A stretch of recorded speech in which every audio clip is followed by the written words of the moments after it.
UFC Perth has easily been the worst selling event in the post-COVID UFC era. There, that's it. That's the end of the video. That's all that needs to be said to know that we're cooked in Australia. Now, I can't lie, I'm an Aussie fan who could have gone to the UFC Perth event if I wanted to. Hell, I could have gone to damn UFC 312 too, but I chose not to go for either because both cards sucked. And I think Aussie MMA fans are finally starting to see that. Time and time again this year, we've been given shit cards. And not even just, this isn't even just a new thing. Whilst Volkanovski versus Makhachev 1 was one of the best headlining fights in years, the main card overall wasn't that great. I think JDM was on it whilst he was either unranked or barely ranked, and then the rest were unranked matchups, other than the main and co-main. And that's pretty much all the UFC does in Australia nowadays. They give us 2 title fights to excuse from the fact that the rest of the early prelims and main card will be full of unranked matchups.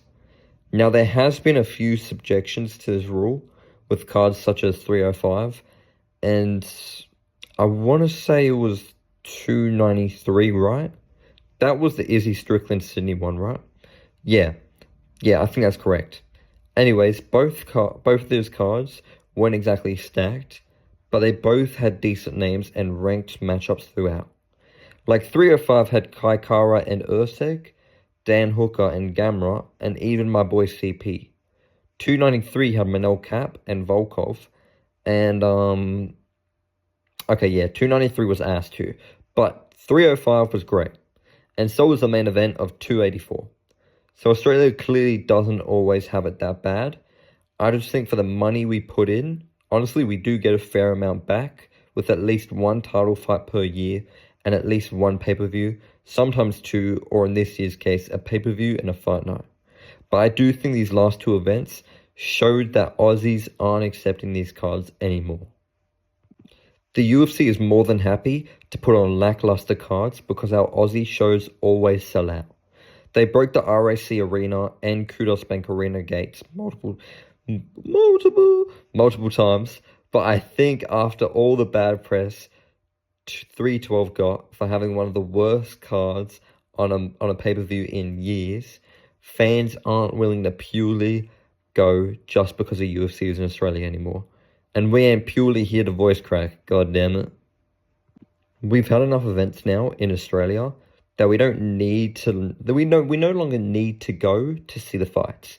Like, I could have gone to both events this year, but I chose to watch them from home because, for one, the cards were ass, and for 2, the prices have always been way too expensive. However, even when they were lowered for Perth this past week to as little as $70, people still didn't go. Hell, they even did a press conference for a fight night in order to gauge hype and ticket sales. When was the last time they did that? I genuinely couldn't even tell you. I didn't even know a fight night presser was possible in the Big 25. In all fairness though, it's not really the UFC's fault entirely. Strickland has openly talked about how bad it is for fighters outside of Australia to come over here, dealing with our taxes, which takes a large gap out of their purses. Why realistically would someone want to come all the way over to here to fight when they could make more in the US or any of the oil countries like Saudi, Abu Dhabi, etc.?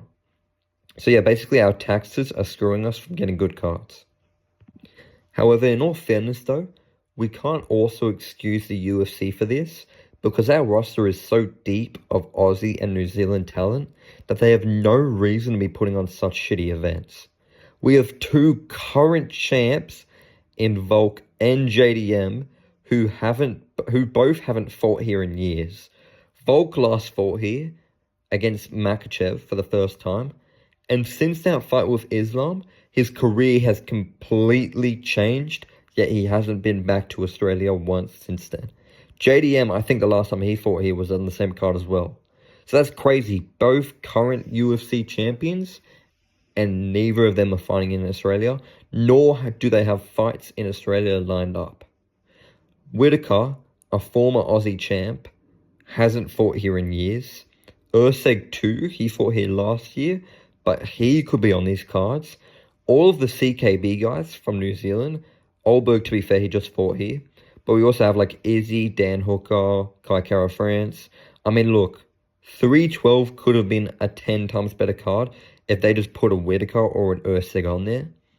And hell, this latest fight night, it should have had a Whitaker or an Urseg or a Hooker on it.